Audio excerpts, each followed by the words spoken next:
Bilqis, queen of Saba, ruled over the kingdom on the southern Arabian peninsula now known as Yemen. Bilqis was a rich and powerful queen.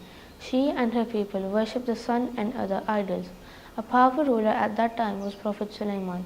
Allah had bestowed upon him many miracles and blessings. He could understand the speech of animals, had the power on the wind, and he always remembered Allah and was always grateful to him. Suleiman had an army of birds, jinn, and humans, and amongst his army the Hudhud. One day it was absent without his consent. Suleiman was unhappy. The Hudhud returned and reported about the kingdom of Saba. Suleiman then sent the Hudhud with a letter to the queen greeting her and requesting her to submit to Allah. The Hudhud dropped the letter in front of her, and upon receiving the letter, Bilqis consulted with her advisers. When she read the letter to them and consulted with them about this, they said, "We have great strength and great ability for war, but it is over for you to command. So think over what you will command us to do." She chose a more diplomatic approach. She decided to send a huge collection of expensive gifts to Suleiman. She said to her people, "If he accepts the gift, he is a king, so fight him.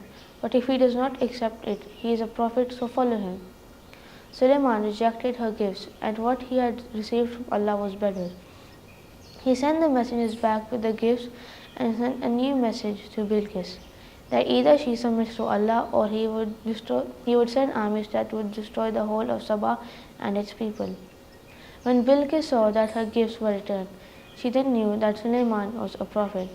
So she accepted the message and left her palace with her army to honor Suleiman and to learn his religion. Suleiman wanted to further display the gifts he had been granted by Allah by bringing her expensive and an elaborate throne to his palace before she arrived. So he asked his army, "Which one of you can bring me her throne?" A jinn and another man who knew the book offered to bring it. When the throne had been placed before Suleiman, he praised Allah and thanked him.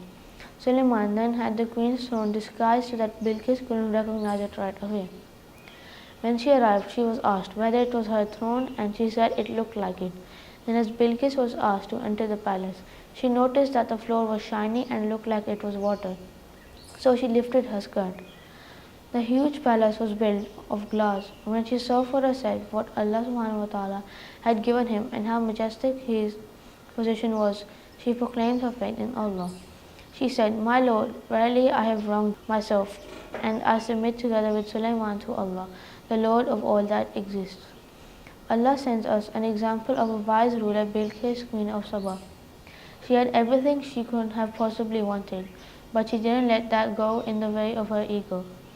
When she was invited to the truth by Suleiman alayhi salam, she didn't think of what people would think if they would call her weak.